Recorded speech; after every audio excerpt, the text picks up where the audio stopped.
자, 이제 186페이지 부가가치세 이런 내용 봅시다. 이번 식사 전 마지막 한 시간이니까 부가가치세 개념에 대해서만 조금 정립 잡으시면 돼요.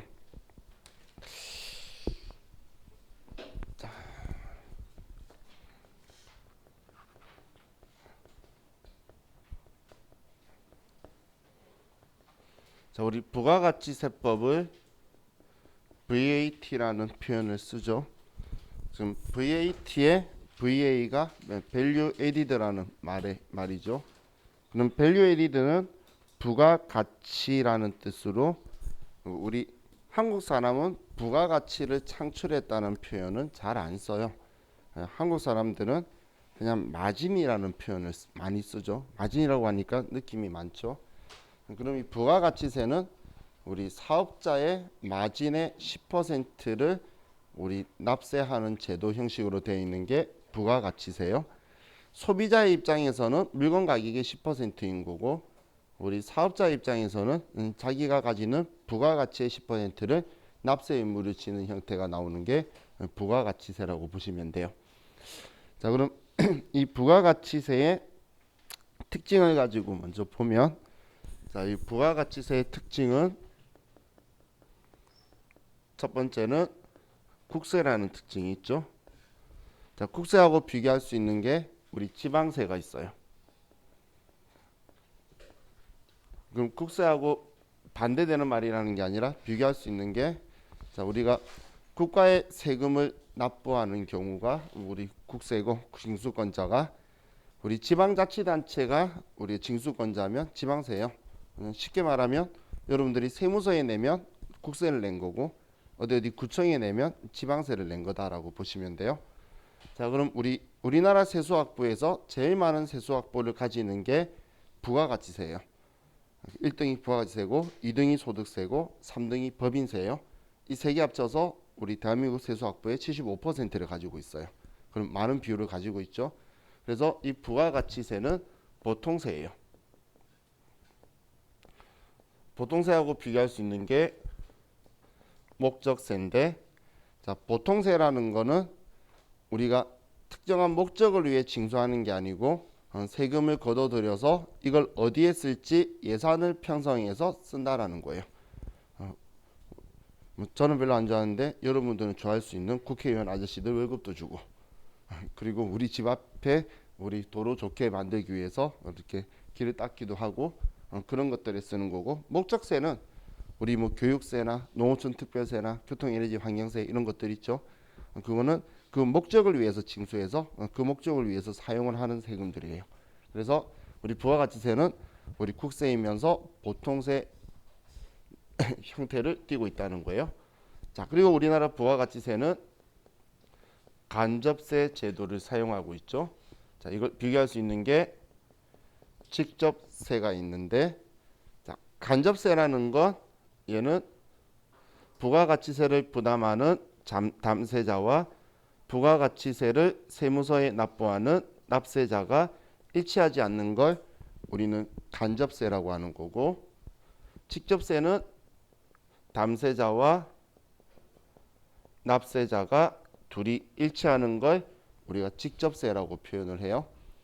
자, 그럼 지금 여러분들이 커피 한 잔을 사 마시면 커피 가격이 예를 들어 5,000원이었어요.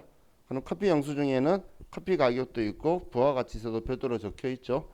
근데 그 합쳐져 있는 금액을 여러분이 줬다는 건 여러분이 부가가치세를 부담한 거예요. 그럼 여러분이 세금을 부담을 한 담세자인데 그 세금을 세무서에 안 냈죠. 그 커피 가게 사장님한테 줬잖아요. 그럼 그 커피 가게 사장님이 그걸 받아서 그 세금을 세무서에 납부하는 방식이에요.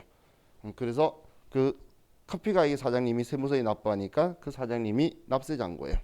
그럼 우리 대신 납부하려고 징수하는 걸 개정하고 뭐라고 했었죠? 예수금이라고 했었죠. 그래서 그 세금을 부가세 예수금이라고 쓰는 거예요. 사장님 돈이 아니라 우리한테 대신 받아서 자기가 납부하려고 하는 세금이다라고 보시면 돼요. 자, 그럼 직접세는 얘는 우리 나중에 공부할 소득세라든지 아니면 법인세 같은 거 있죠. 이런 게 우린 직접세예요. 우리 회사가 우리 회사 세금을 계산해서 우리 돈으로 우리가 내는 거, 직접 내는 거, 그게 우리는 직접세다라고 보시면 돼요. 자, 그리고 우리 부가가치세의 특징 중에 하나가 물세예요. 물세하고 비교할 수 있는 게 인세가 있는데, 자, 물세라는 건 물건에 세금이 붙는 거지, 누가 얼마만큼 돈을 많이 버는 사람이 우리 이 물건을 사냐라는 데는 관심이 없다라는 거예요. 우리 인세가 얘네들이에요. 개인의 소득세, 법인의 소득세. 그럼 우리 소득세나 법인세는 많이 버는 인격체가 많이 납부하도록 제도가 되어 있죠. 그렇게 그 사람을 따지게 되는데 인격체를. 그런데 우리 부가가치세는 누가 사는지 상관없고 이 물건이 과세품이냐 면세품이냐 그것만 따져서 물건에 따질 건데 이 세율을 단일 세율을 쓰고 있어요.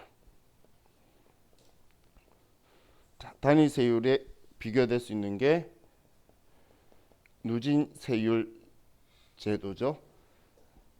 자, 누진세율 제도라는 건 우리 소득세 같은 경우에 우리 세율이 6%, 15%, 24%, 35%, 38% 이런 식으로 점점점 늘어날 건데 누진세율 제도가 지금 예를 들어 제가 여기까지 구간을 막고 있어요. 그렇다고 해서 내가 번 돈 전체의 15%를 부과한다는 게 아니라 여기까지는 6%를 부과하고 초과한 이 부분은 15%고 내가 돈을 더 많이 벌어서 여기를 벌게 되면 이 구간만 24% 이런 식으로 세금 계산되는 방식이에요. 그래서 이 누진세 제도는 그럼 많이 벌면 많이 번 부분에 대해서만 세금이 좀 더 많이 나오는 방식인 거죠. 그런데 부가가치세법은 그런 거 상관없이 내가 돈을 얼마나 많이 버느냐 이런 거 관심 없이 무조건 단일 세율인 10%를 사용하기 때문에 저의 소득이나 뭔가를 전혀 관심이 없다는 거예요. 부가가치세는. 그것 때문에 얘 둘 때문에 부가가치세의 역진성이라는 게 발생하게 돼요. 부가가치세의 역진성이라고 표현하는 건 우리나라 세금은 조세 형평성이라는 게 있어요. 이 조세 형평성은 부담 능력이 큰 사람은 부담을 더 많이 해야 되고 부담 능력이 작은 사람은 부담을 작게 해야 되는데 그런데 이 부가가치세는 내가 부담 능력이 있는지 없는지에 대한 관심이 전혀 없이 그냥 단위 세율인 물건에 10%를 붙였다는 거예요. 그래서 이재용이가 예를 들어서 1,000만 원짜리 TV 살 때에 부가세 별도인 100만 원은 부담이 안 되겠지만 저는 1,000만 원짜리 TV도 못 사요. 근데 그걸 몇 달간 돈을 모아가지고 겨우 사러 갔더니 부가세 별도래.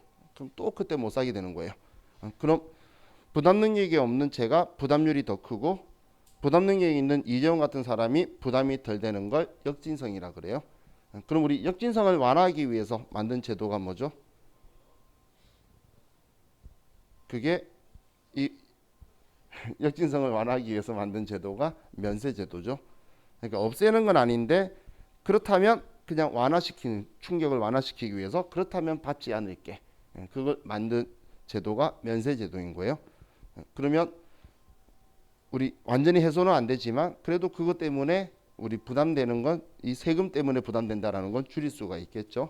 그래서 면세제도에 우리 생긴 이유가 이거예요. 그래서 면세는 우리가 기초생활필수품이나 의료보건영역이나 우리 정책적인 목적으로 하는 것들이 면세 대상이 된다라고 보시면 돼요.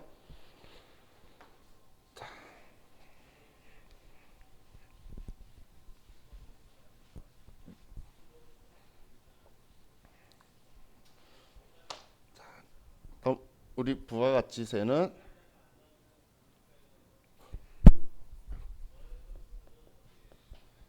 일반 소비세 형태를 띠고 있는데 자, 이거하고 비교해 볼 수 있는 게 개별 소비세예요. 개별 소비세. 대한민국의 많은 사람들은 개별 소비세를 내고 싶어 해요. 뭐죠? 이 개별 소비세가 우리 과거에 그 사치세라고 말하던 특별 소비세가 개별 소비세예요.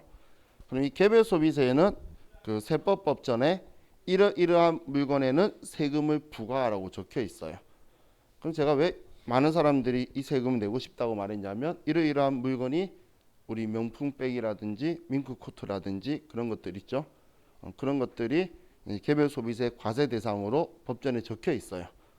그럼 거기에 적혀 있는 거를 세금을 부과하는 방식인데, 근데 우리 부가가치세는 일반 소비세로 세법 법전에 부가가치세 매출세액을 부과 안 하는 면세 항목을 열거하고 있어요. 열거를 해서 이 면세 항목에 열거되어 있는 거를 제외하고는 전부 다 부가가치세를 부과하라는 거예요. 그게 일반 소비세예요. 그래서 면세 항목에 대해서 좌우와 같이 이야기하면서 좀 인지를 할 건데, 그 이유가 그때 좌우와 같이 이야기한 항목이 아니면 전부 다 과세라고 보시면 돼요. 그 이유가 일반 소비세라는 특징이 있기 때문에 그렇다고 보시면 돼요. 자, 그리고 특징이 전 단계 세액공제법을 사용을 하죠. 이거하고 비교할 수 있는 게 전 단계 거래액공제법인데, 자, 얘 둘이의 방식의 차이는 전 단계 세액공제법은 매출세액에서 매입세액을 빼서 우리가 부가가치세를 산출하는 방식이고, 전 단계 거래액공제법은 매출 가격에서 매입 가격을 빼고 여기에 세율을 곱해서 부가가치세를 산출하는 방식이에요. 그럼 결론적으로는 두 개가 다 똑같은 결과값이 나올 건데, 그런데 우리는 회계일국 공부하면서 영세율이라는 것도 공부를 했었죠. 그러면 이 영세율에 대한 걸 이 방식을 사용하게 되면 우리 세금 신고하는 서식이 두 개가 들어가서 과세관청의 업무가 과중이 돼요. 그래서 그거에 대한 걸 납세자에게 전가시키기 위해서 너네가 알아서 10%든 0%든 다 계산해서 세액만 산출해서 가지고 오라는 이런 방식을 써요. 그래서 우리 부가가치세는 전 단계 세액공제법을 쓰고 있지 전 단계 거래공제법을 사용하고 있지 않아요. 자, 그리고 소비지국 과세의 원칙을 구현하고 있죠. 이거하고 비교할 수 있는 게 생산지국 과세의 원칙인데, 소비지국 과세의 원칙이라는 건 쓰는 나라, 수입한 나라가 세금을 부과하는 거고, 생산지국 과세의 원칙은 물건을 생산해서 수출하는 나라가 부가가치세를 부과하는 거예요. 일단 둘 다 국경 조세의 이중과세를 방지하기 위해서 만든 제도는 맞는데, 그럼 둘 중 한쪽에서만 부과할 건데 어느 쪽에서 할 거냐라는 거예요. 자, 근데 우리나라는 우리 가트 협정 그리고 WTO로 이름 바뀌는 거기에 가입이 되어 있어서 거기는 지금 현재는, 과거에는 이거 썼어요. 옛날에 그랬다가 망해가지고 바꾼 거예요. 그래서 지금 현재는 소비지국 과세 원칙을 구현을 하고 있어요. 그래서 우리가 수출하는 물건에 대해서 부가가치세를 완전히 제거하기 위해서 우리가 수출하는 자한테 과거에 받았던 매출세액들 있죠. 그걸 전부 다 그 사업자한테 돌려줘서 과세관청이 받아갔던 부가가치세를 완전히 제거해 버려요. 그래서 수출을 하면 0%의 세율로 나가게 되고, 그러면 외국은 우리한테 수입할 때에 일단 우리가 보낼 때는 부가가치세가 없이 보낼 수 있죠. 그럼 우리는 반대로 이걸 수입할 때 우리나라에서 세금 부과해야 되니까 세관장이 그 물건에 부가가치세 10%를 부과해서 반출해 주는 거예요. 그런 방식을 우리나라는 쓰고 있다라고 보시면 돼요. 그럼 생산지국 과세의 원칙 이렇게 나오면 얘는 당연히 틀린 이야기가 되겠죠. 자, 그리고 이제 다단계 거래세 보면서 자, 조금 응용을 해서 좀 보도록 할게요.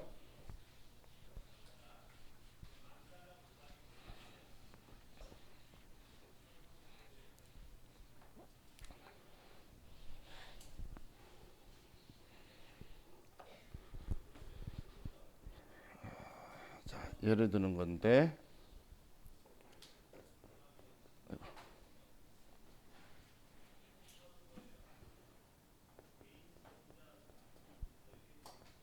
공장이 있고 도매상이 있고 소매상이 있고 그리고 최종 소비자가 있다라고 볼게요. 자, 그럼 이 사람들은 전부 다 자기 이익을 1,000원을 남길 거예요.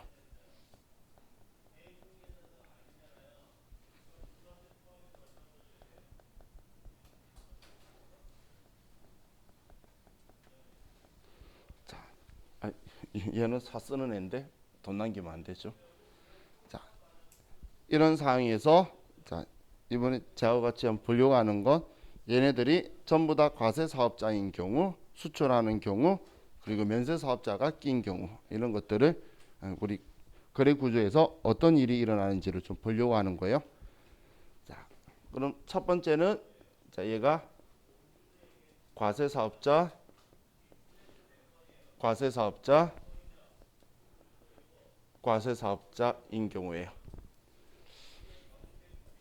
자, 그럼 과세 사업자가 과세 사업자한테 재화의 공급을 하고 자, 돈을 받는데 그냥 공짜로 생긴 거라고 해서 시작을 할게요.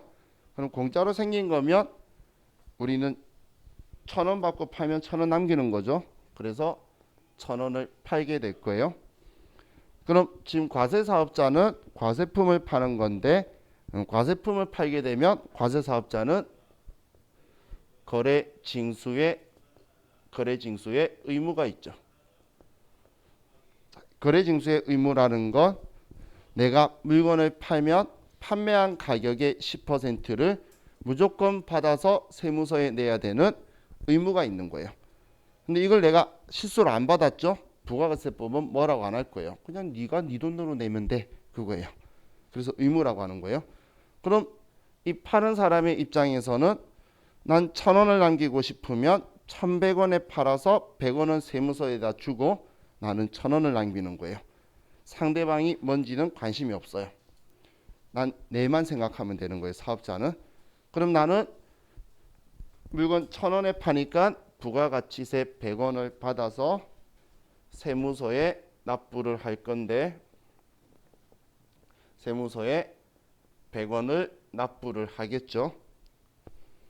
자, 그럼 얘도 과세 사업자죠.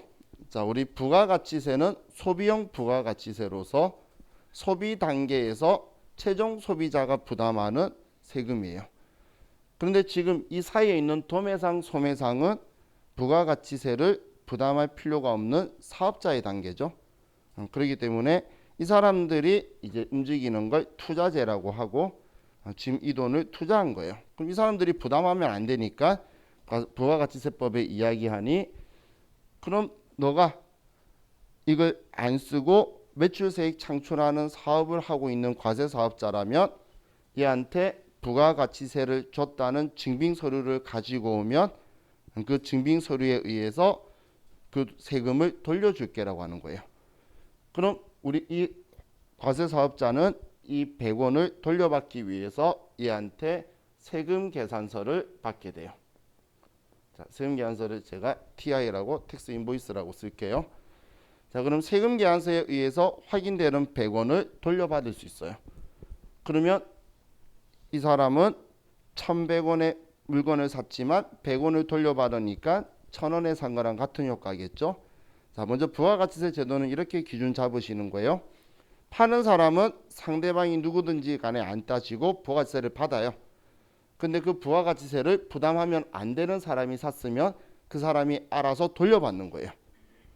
우리처럼 못 돌려받는 사람들은 부담하고 끝난 거고 얘는 부담하면 안 되면 자기가 돌려받는 거지. 파는 사람은 그런 거 안 따지고 무조건 일단 징수해서 납부를 하는 형식이다라고 보시면 돼요. 자, 그럼 이제 얘 입장에서는 1,100원에 사서 100원을 돌려받으니까 자, 얘는 1,000원에 산 건데 또 재화에 공급을 하고 자, 얘도 1,000원을 남길 거니까 그럼 2,000원에 팔면 되겠죠. 그럼 2,000원에 팔았으면 모든 과세 사업자는 거래 징수의 의무가 있어요. 그럼 내가 판 금액에 2,000원에 200원을 받아서 세무서에 200원을 납부하면 돼요. 자, 그럼 세무서에 200원을 납부하고 100원을 돌려받으려고 하니까 우리 세무서에서 이렇게 이야기하죠. 우리는 전단계 세액공제법이니까 너가 팔아서 받았던 매출세액 200원에서 너가 돌려받아야 될 공제되는 매입세액 100원을 빼고 그러면 너는 여기에 100원만 납부하라는 거예요. 자, 그럼 이제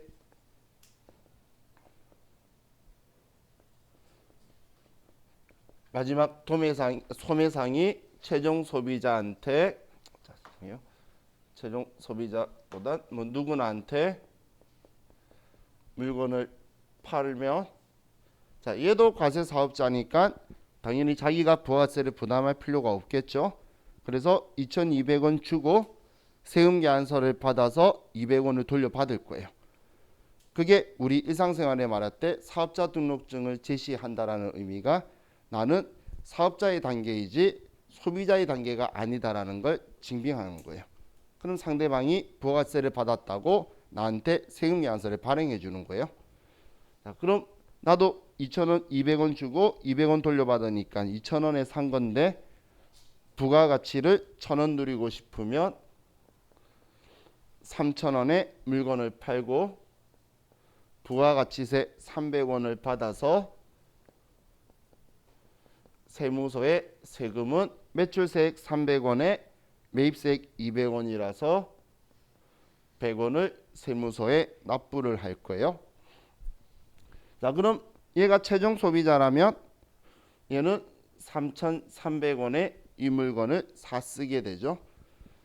그럼 부가가치세 300원을 부담한 사람은 최종적으로 최종 소비자니까 얘가 담세자가 되는 거고, 그럼 이 300원을 세무서에 가져다 준 게 소매상이 100원, 도매상이 100원, 공장이 100원 줬으니까 얘네들이 전부 다 납세 의무자가 되는 거예요.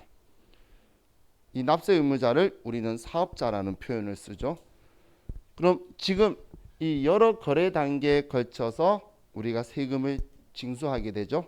그리고 자, 지금 여기에서 만약에 이 소매상이 부가가치를 3,000원을 남기고 싶었다라고 볼게요.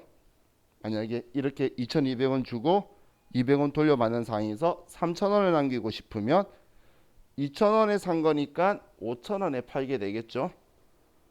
그럼 500원의 부가가치세를 받을 거예요. 자기가 판 금액의 10%니까. 그럼 세무서에 납부하는 거는 500원의 매출세액에 200원의 매입세액을 빼면 납부하는 세금이 300원이 되겠죠. 자, 이것처럼 이 부가가치세는 이 사업자가 남기는 부가가치의 10%를 납세 의무를 지는 방식을 가지고 있는 게 우리 부가가치세의 제도다라고 보시면 돼요. 그럼 이 사업자들이 부가가치를 창출하는 여러 거래 단계에 걸쳐서 우리가 세금을 납부하기 때문에 다단계 거래세라고 하는 거예요. 그럼 자, 우리 이런 형태의 부가가치세 형태를 띠고 있는데, 자, 만약에 이번에 영세율 먼저 볼게요. 자,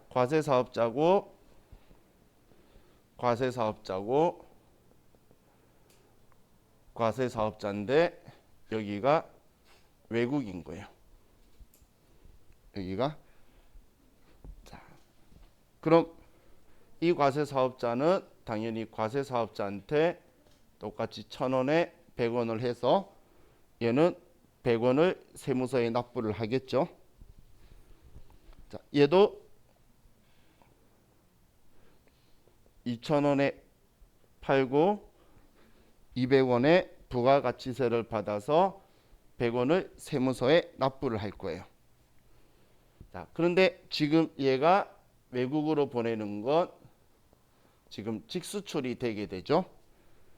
직수출이면 우리 외국 회사한테는 부가가치세가 전가되면 안 돼요. 전가되면 그럼 얘는 부가가치세가 없는 3,000원에 이 물건을 사서 써야 되겠죠. 그럼 3,000원에 쓰려고 그러면 지금 얘도 1,000원 남기고 1,000원 남기고 얘도 1,000원 남길 거예요. 그래서 얘는 3,000원이고 세율을 0원이 돼요.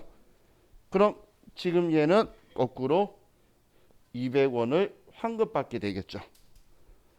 그럼 이 200원 환급받는 원리가 지금 첫 번째 단계에서 100원을 세무서가 부가세법이 가져가고 두 번째 단계에서 부가가치세를 가지고 갔는데 자기들이 받았던 이 부가가치세를 얘한테 돌려줘 버리는 거예요.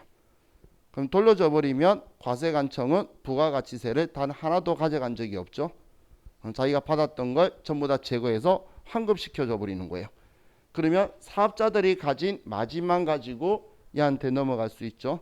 그래서 부가가치세를 완전히 환급을 통해서 없애버리기 때문에 완전 면세라는 표현을 쓰는 거예요. 근데 만약에 똑같은 거래 구조인데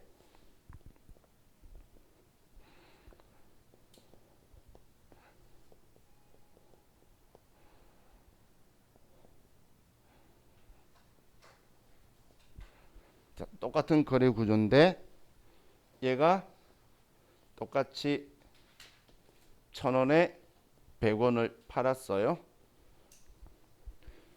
그럼 이제 얘가 지금 얘한테 직수출할 생각인데 이 200원을 주고 돌려받는 게 부담스러운 거예요. 부담스러워서 영세율 세금 계산서를 받기 위해서 자, 얘 둘이 거래하면서 얘한테 로컬 LC를 이제 제출을 하는 거예요. 그럼 우리 수출하는 재화의 내국 거래를 입증하기 위해서 내국 신용장이라는 로컬 LC나 아니면 구매 확인서를 주면 상대방은 그거에 의해서 영세율 세금 계산서를 발행하면서 물건을 줄 수 있겠죠. 그럼 얘는 2,000원에 0원에 살 수 있는 거예요. 그럼 얘가 수출하는 물건이라서 당연히 받았을 때는 얘는 2,000원에 그냥 사서 자기의 이익 3,000원을 주고 그리고 3,000원 받고 영세율로 해서 외국에 3,000원에 내보낼 건데 그럼 얘는 지금 세무서가 가져간 게 100원이잖아. 근데 얘 구조대로도 100원을 환급받게 되죠. 이런 원리를 가지고 해서 우리는 부가가치세를 과세관청이 가지고 있는 걸 완전히 제거하는 방식이에요. 지금 위에는 사업자들은 똑같이 다 1,000원씩 남겼는데 소비자가 3,300원 받은 이유는 세무서가 300원을 가져가서 그런 거였잖아요. 그럼 수출한 거에 대한 건 세무서가 자기들이 앞단계에서는 받았다가 뒤에 다 돌려주면서 얘를 제거해버리는 방식이다라고 보시면 돼요. 이게 우리 영세율이에요. 자, 그럼 하나만 기억하실 게 얘가 수출업자죠. 얘가 수출업자죠. 수출업자하고 한 단계 걸친 여기까지는 영세율이 되는데 한 단계 더 걸친 이 다리 있죠. 여기는 영세율 적용이 불가한 거래예요. 여기는 영세율 적용이 안 되고 수출업자하고의 다이렉트까지만 수출한 재화의 내국 거래에 영세율이 가능해요. 한 달이 더 걸치면 영세율 적용이 안 된다는 이야기예요. 자, 그럼 제가 칸이 없어서 아래에 하나만 더 써볼게요.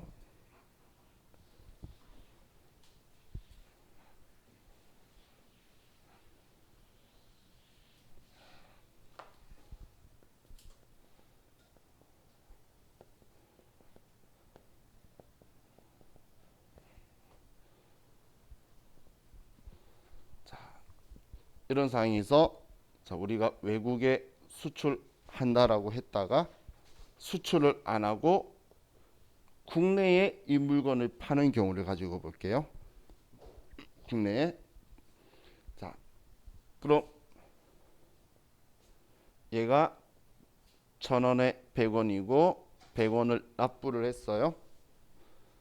자, 얘는 지금 수출한다고 해서 로컬 LC를 제공을 하고 2,000원에 0원으로 해서 받고 과세관청은 받았던 100원을 얘한테 돌려줬어요.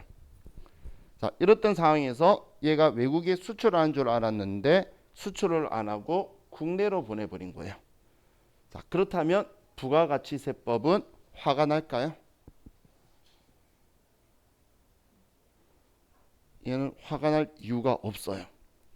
왜냐하면 과세사업자는 외국에 파는 거에 대해서는 0%의 세율을 적용하는데 국내에 파는 거에 대해서는 10%의 세율을 적용하는 거예요.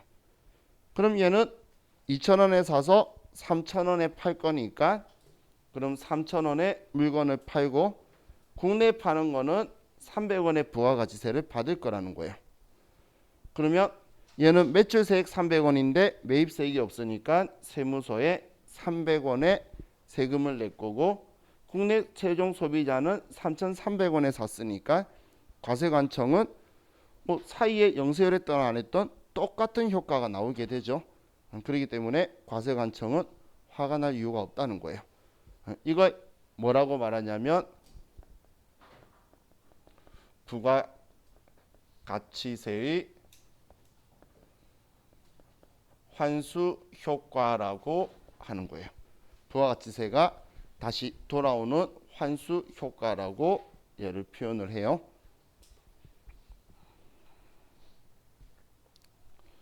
자, 그럼 이번에는 면세 제도가 껴있는 걸 가지고 거래를 좀 볼게요.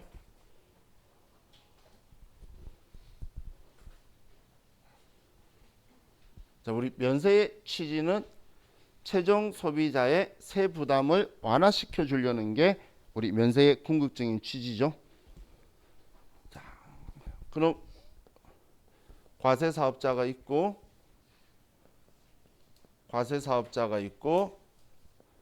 여기에 면세사업자가 있어요. 자, 이렇게 가지고 보면 자, 얘는 1,000원에 팔고 100원을 받아서 100원을 세무서에 납부를 하죠. 또 얘도 자, 면세사업자한테 부가가치세 받아야 되나요? 왜? 그럼 얘가 부가가치세 물려야 돼? 제가 그래서 기준점 잡아라 그랬죠. 사는 사람은 지가 알아서 부담하면 안 되면 공제받는 거지 나는 무조건 받아야 된다 그랬잖아요. 기부천사예요? 내가 부가가치세 물리게? 안 받으면 내가 물려야 된다 했죠. 그래서 나는 무조건 받는 거예요. 이게 이런 시험에 잘 나와요. 공급받는 자가 면세사업자라면 거래 징수의 의무가 없다. 받는 사람은 상관없어요. 내가 과세사업자면 무조건 10%의 부가가치세를 받아야 되는 게 거래 징수의 의무예요. 그럼 상대방이 지금 얘도 무조건 받았잖아. 근데 내가 부담하면 안 되니까 내가 알아서 돌려받는 거예요. 얘도 돌려받는다 못 돌려받는다는 지가 알아서 하는 거예요. 자기가 면세사업자면 못 돌려받는 거고 자기가 과세사업자면 돌려받는 거고 우리 같은 일반 개인이면 못 돌려받는 거고 그건 사는 사람이 자기가 알아서 하는 거지 파는 사람은 무조건 받아야 돼요. 안 받으면 얘가 대신 200원 물리면 돼요. 그래서 제가 기부천사라고 말한 거예요. 자, 그럼 얘는 2,000원에 200원을 받아서 자, 부가가치세 100원을 납부를 하겠죠. 자, 그럼 면세사업자의 입장에서 볼게요. 자, 면세사업자는 매출세액을 받으면 안 되는 우리 지금 제가 이야기하는 면세는 면세점의 면세가 아니에요. 부가가치세법상의 면세는 매출세액을 면제하는 항목을 이야기하는 거예요. 그럼 매출세액을 받지 않는 물건만 파니까 납세 의무가 없겠죠. 그렇기 때문에 이 사업자한테는 부가가치 매출세액을 창출하는 일을 안 하기 때문에 공제해주는 그런 행동을 안 하는 거예요.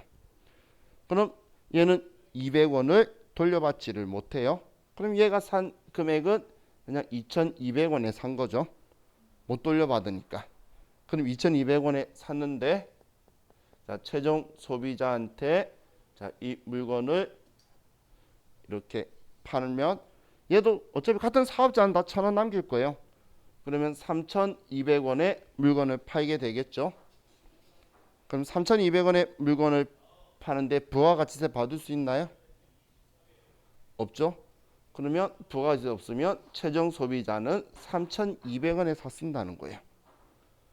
그럼 결론적으로 면세 사업자가 한 명이 끼니까 물건 가격은 3,000원인데 국가가 부가가치세를 200원만 가져가니까 얘가 200원만 부담해서 3,200원을 부담하게 되죠. 영세율은 완전히 제거하는 거였고 얘는 면세사업자의 단계에서만 부가가치세가 사라지는 형식인 거예요. 그래서 이걸 불완전 면세라는 표현을 쓰는데, 그럼 이 면세제도가 최종 소비자의 세부담을 완화시키는데 면세사업자가 있으니까 도움이 되죠. 만약에 과세사업자, 면세사업자,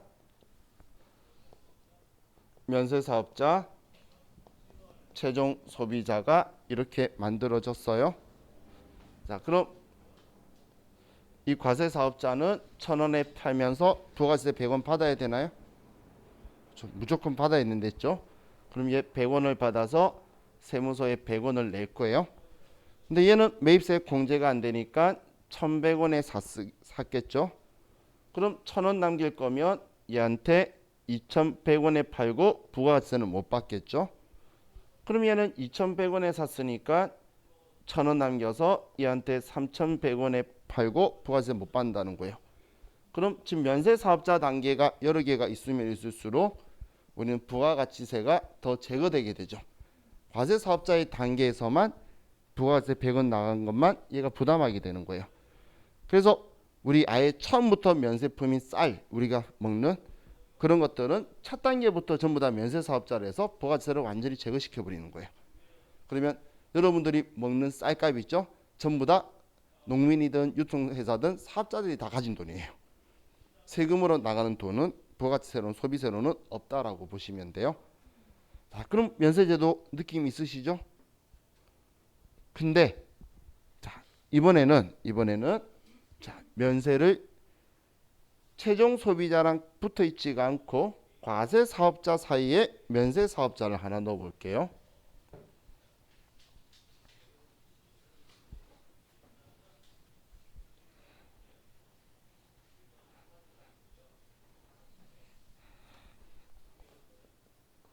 자, 과세 사업자고 면세 사업자고 과세 사업자고 최종 소비자 누구나가 있다고 볼게요. 자, 이걸 잘 보세요. 이게 나중에 우리 실기할 때하고 연관되는 거라서 이거 설명하려고 면세 이야기하고 있었던 거예요. 나중에 이거 설명 안 할 거예요. 자, 과세 사업자는 면세 사업자한테 1,000원에 팔고 100원의 부가가치세를 받을 거예요. 자, 그럼 면세 사업자는 매입세 공제를 못 받으니까 1,100원에 이 물건을 사쓰고, 그럼 과세 사업자한테 이 물건을 1,100원에 팔면서 부가가치세를 못 받게 되겠죠. 자, 그럼 이 과세 사업자는 1,100원에 샀는데 부가세 없이 샀어요. 얘는 싸게 샀죠. 맞나요? 싸게 샀다고 볼 수는 없죠. 죄송해요. 왜 1,100원이라 썼지? 2,100원. 2,100원에 샀죠. 자, 그럼 이제 이 과세 사업자가 2,100원에 산 거에 대해서 1,000원의 이익을 남기면 3,100원에 팔게 되죠. 그럼 얘는 부가세 받아야 되나요? 무조건 받아야지. 내가 과세 사업자인데. 그럼 내가 판 금액의 10%를 받아야 되겠죠. 그러면 최종 소비자는 3,410원을 그냥 사쓰게 돼요.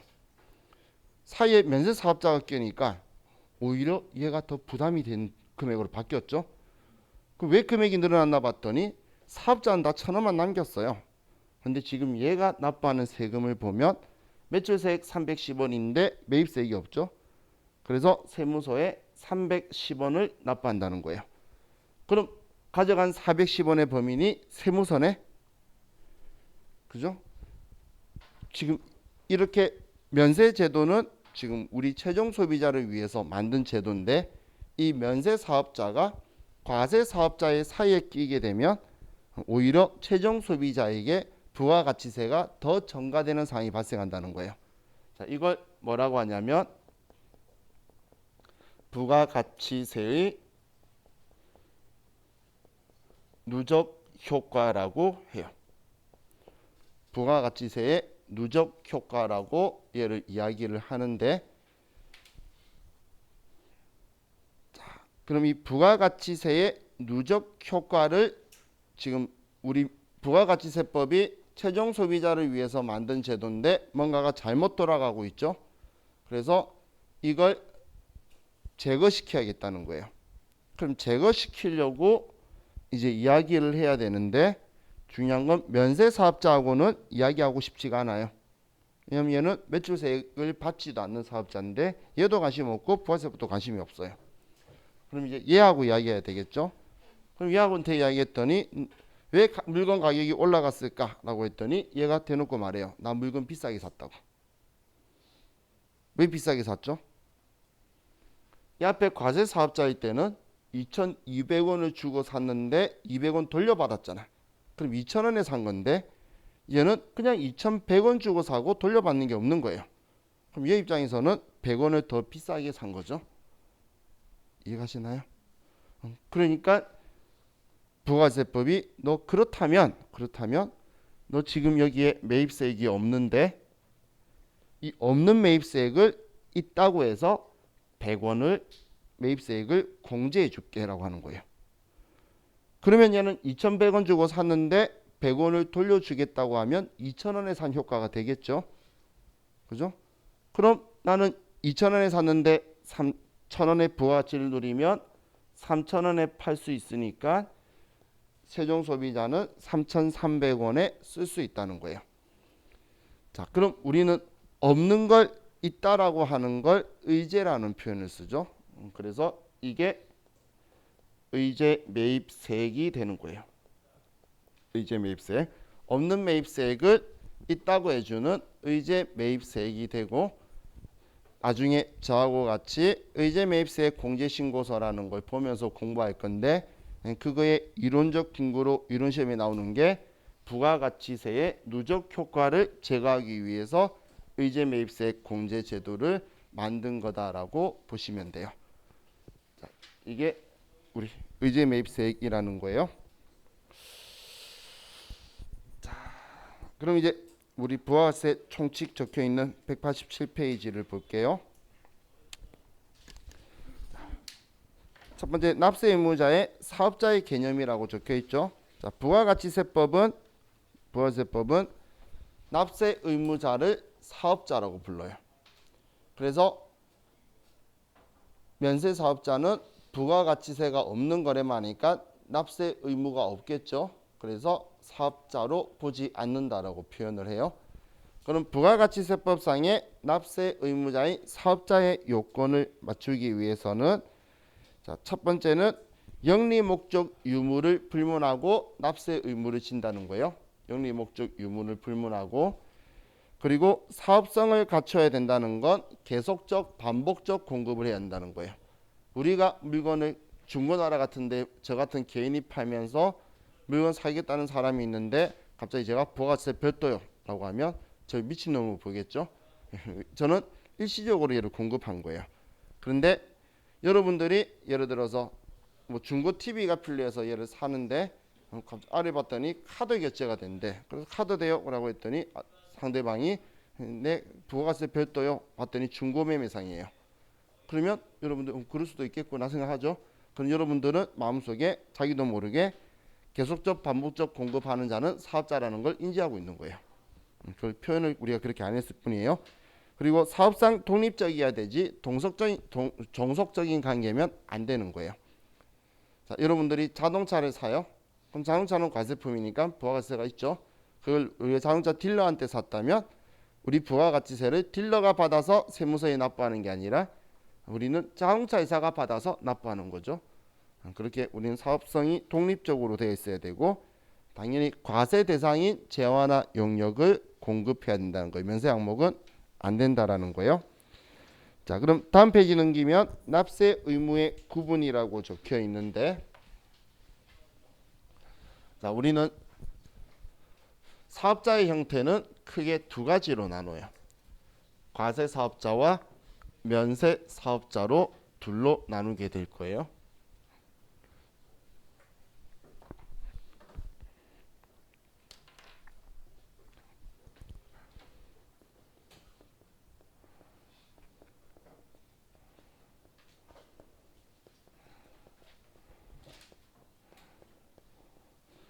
자, 그럼 면세 사업자는 얘는 면세 품목만 판매하는 사업자예요. 면세품만 팔기 때문에 매출세액을 받을 일이 없겠죠. 그래서 부가가치세법상의 납세 의무자가 아니란 이야기예요. 그래서 사업자가 아니다라고 표현을 해요. 그럼 과세 사업자는 둘로 나누는데 간이과세자와 일반 과세자로 나누고 있어요. 그럼 간이과세자와 일반 과세자의 기준은 연 매출액 4,800만 원을 기준으로 4,800만 원 미만은 간이과세고 4,800만 원 이상은 일반 과세예요. 이상은 일반 과세라는 거예요. 자, 그럼 연매출액 4,800이라는 건 우리 수익이 4,800이니까 월 400 정도의 수익이 발생을 하죠. 근데 이 수익이 400 발생한다는 건 매출 원가를 빼고 판관비를 빼면 그냥 월 100만 원도 벌기가 힘든 영세한 사업자들이에요. 그렇기 때문에 이 간이과세 제도는 부가가치세법상의 의무를 다하기 힘든 사업자들에게 부가가치세법상의 의무를 간소화시켜주기 위해서 만든 제도라고 보시면 돼요. 그렇기 때문에 법인 사업자는 간이과세 적용을 받을 수 없어요. 법인 사업자는. 그리고 개인 사업자도 일반 과세자의 사업장을 가지고 있는 자는 신규로 오픈하는 곳을 간이과세 적용을 받을 수 없어요. 일반 과세자 사업장을 가지고 있으면 부가가치세법상의 의무를 할 수 있는 자죠. 그렇기 때문에 우리 다른 간이과세 사업장을 연다 하더라도 간이과세 적용을 받을 수 없어요. 자, 지금 제가 이야기하는 것 이런 시험에다 나오는 보기 지문들이에요. 그래서 취지를 이해하시면 돼요. 취지를. 자, 그럼 우리 간이과세자, 일반과세자 기준이 지금 현재는 이 금액이에요. 아마 내년 1회차 말고 2회차부터는 금액 바뀔 거예요. 7천 얼마로. 지금 통과됐기 때문에. 왜냐면 원래 여당 야당이 둘 다 그건 손발이 잘 맞더라고. 그래서 통과 순식간에 됐어요. 처음에 한쪽은 9천 얼마, 한쪽은 8천 얼마 그러더니 어디서 금액도 신기한 숫자였어요. 9,800, 7,600 도대체 어디서 나왔는지 그러더니 뭐 어느 날 갑자기 그냥 금액 하나 이야기하면서 바로 통과해버리던데. 그러니까 영세한 사업자들의 마음을 좀 더 달래주려고 애매하잖아요. 연 6천 매출이라고 해서 실제로 돈 얼마 가져가겠어요? 그죠? 자 보세요. 한 달에 400 벌었죠. 얘가 매출이잖아요. 그럼 이 사람이 2배 장사를 한다면 매출 원가가 200이죠. 그러면 매출 총 이익이 200만 원이에요. 그럼 여기에 우리 회계상의 판관비를 빼야 될 거잖아요. 자, 이 사람 월세가 예를 들어서 작게 잡아서 60만 원이라 볼게요. 전기세, 세탁소 같은 거 하는 경우에 전기세 한 달에 엄청 많이 나와요. 스팀하고 해서 많이 나오는데 작게 봐서 얘 한 달에 10만 원 나온다 볼게요. 이 사람 일하면서 밥 먹어야 되겠죠. 30만 원 했죠.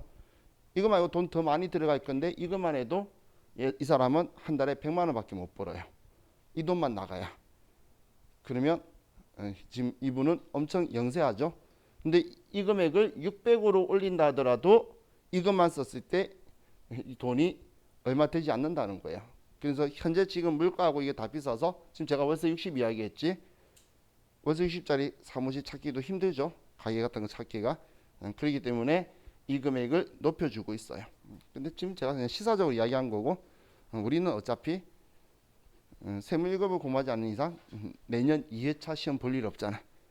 내년 1회차까지는 회계기간도 2020년 내년 2월달 시험 있죠. 까지 2020년이고 세법도 2020년 기준으로 봐요. 1회차까지는.